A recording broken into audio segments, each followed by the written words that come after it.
सुप्रभात बच्चों। तो हिंदी के इस तासिका में मेरे चौथी कक्षा के सभी विद्यार्थियों का स्वागत है। तो बच्चों, इसके पहले हमने मेधा के 3 लेसन देख लिए, ठीक है, जो कि जिसमें से एक कविता थी और 2 लेसन, ठीक है।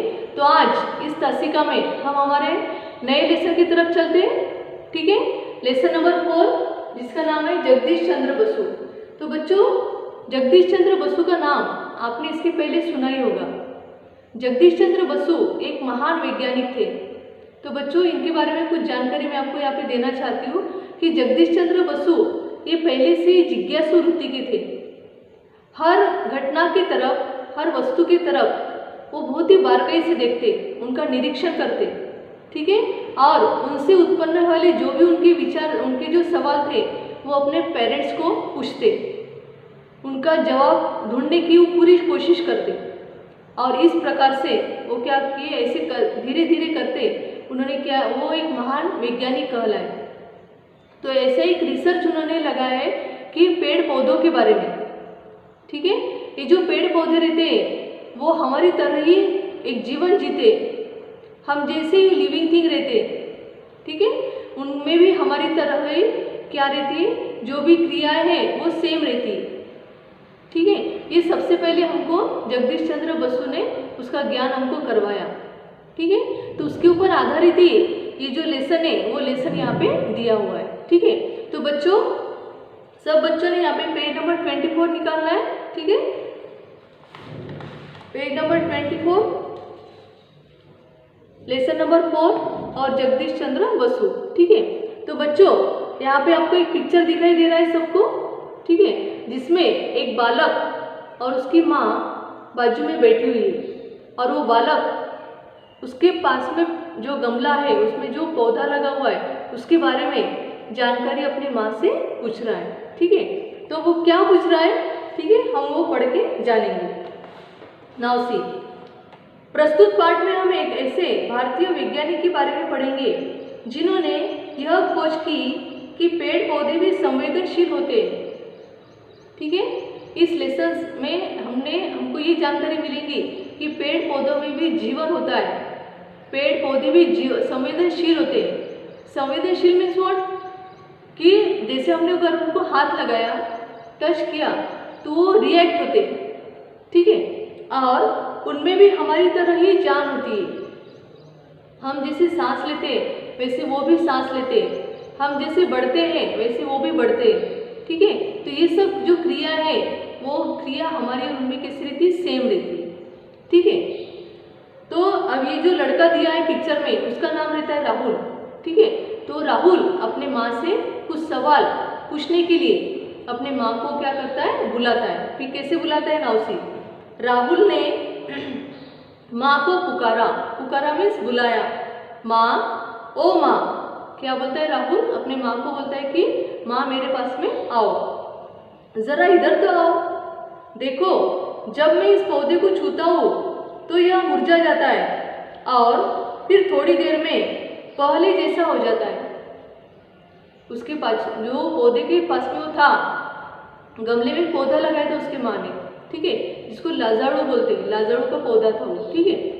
और वो अपने माँ को पूछता है कि मैं इस पौधे के जो लीव्स है, पत्ते जो है, उसको मैं जैसे ही हाथ लगाता हूँ वैसे वो क्या हो जाते हैं, मुरझा जा रहे, मैं सिकुड़ जा रहे, और जैसे मैं हाथ निकाल रहा हूँ तो वो पहले के जैसे हो रहे, ऐसे क्यों हो रहा है, ऐसा सवाल राहुल अपनी माँ से करता है। क्या मेरे छूने से इसको दर्द हो रहा है, क्या बोलते हैं वो, मैं इसको छू रहा हूँ तो इसको दर्द हो रहा है क्या, ऐसा सवाल वो अपनी माँ से पूछता है। माँ आते ही बोली, बेटा पेड़ पौधों में भी जीवन होता है, क्या बोलते हो कि हाँ, पेड़ पौधों में भी हमारे जैसा ही जीवन होता है। जैसे अगर हमको किसी ने मारा या कुछ बोला तो हमको जैसा दर्द होता है वैसे इसको भी दर्द होता है। वे भी सुख दुख का अनुभव करते हैं, है ना, यस। वो भी हमको, अगर किसी ने मारा तो हमको बैड फील होता है, वैसे अगर उनको हमने कुछ मारा या कुछ हाथ लगाया तो उनको भी उसका दर्द होता है ना। जैसे कि हमारी माँ हमको हमेशा बोलती है कि रात के समय जो भी पेड़ रहता है, जो भी पौधे रहते हैं, उसको हाथ नहीं लगाना चाहिए। इसके पीछे का कारण ही वो है कि रात के समय जैसे हम क्या करते हैं, दिन भर थकने के बाद में सो जाते हैं, फिर अगर हमको सोने के लिए किसी ने हाथ लगाए तो हमारी नींद डिस्टर्ब हो जाती है ना, हम नींद से जाग जाते हैं। वैसे ही ये जो पौधे और जो पेड़ रहते हैं वो भी क्या होते हैं, रात के समय सोए हुए रहते हैं, है ना।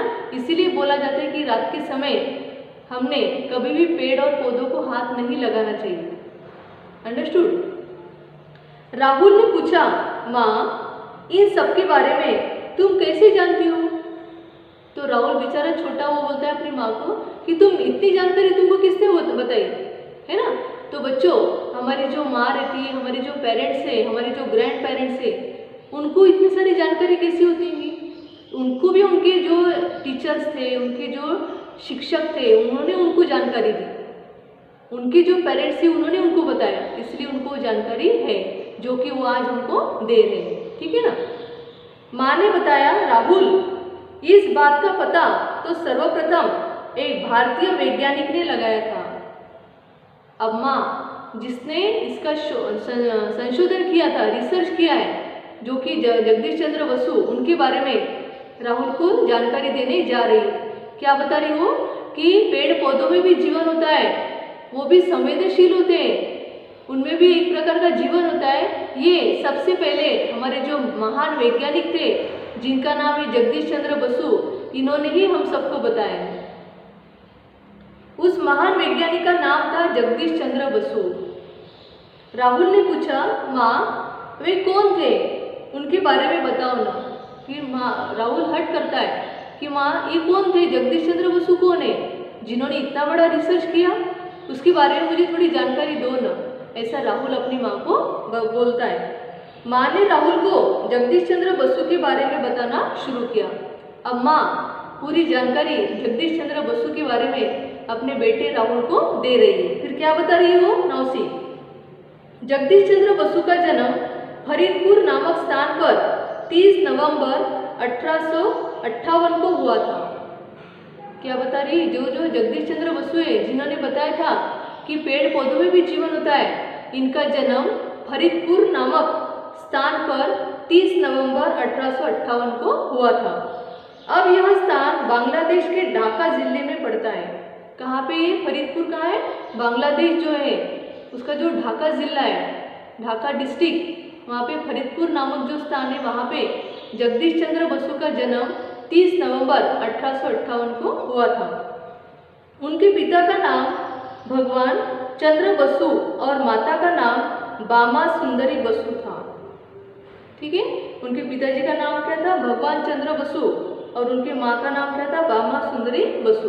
तो बच्चों, यहाँ पे मैं उनके पिताजी के बारे में आपको बताना चाहूँगी कि उनके पिताजी एक बड़े कलेक्टर थे, और तब के ज़माने में ऐसे बड़े लोगों के जो बच्चे रहते थे वो अंग्रेजी स्कूल में पढ़ते थे।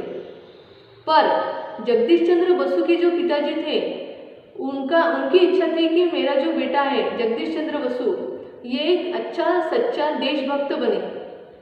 ठीक है, इसलिए उन्होंने अपने जो बच्चे को, जगदीश चंद्र को, अपने पास वाले स्कूल में, साधारण स्कूल में उनकी पढ़ाई पूरी की थी।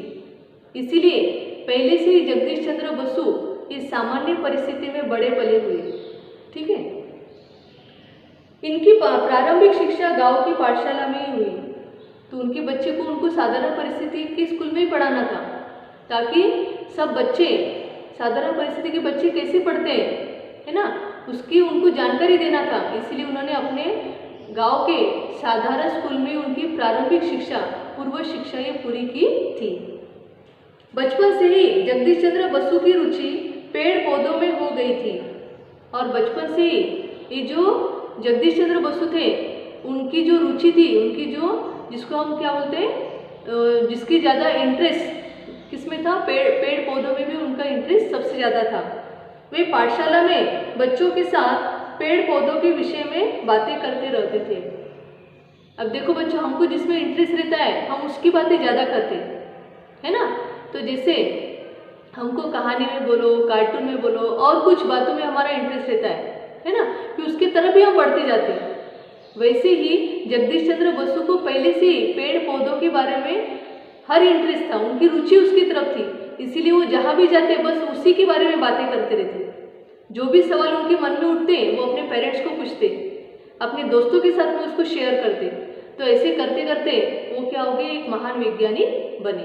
ठीक है, तो बच्चों इतना लेसन आपको समझ में आ गया होगा। ठीक है, तो सब बच्चों ने जितना लेसन मैंने अभी पढ़ा है उसको रीड करना है। ठीक है, और अपने नोटबुक में न्यू पेज से लेसन नंबर 4 डालना है। ठीक है, लेसन का नाम डालना है और जो शब्दावली है जो कि मैंने यहाँ पर भी लिखी है। ठीक है, आप इसका स्क्रीनशॉट ले सकते हो। ठीक है, और अपने नोटबुक में उसको कॉपी डाउन करना है। ठीक है, इतना लेसन पढ़ना है सबने।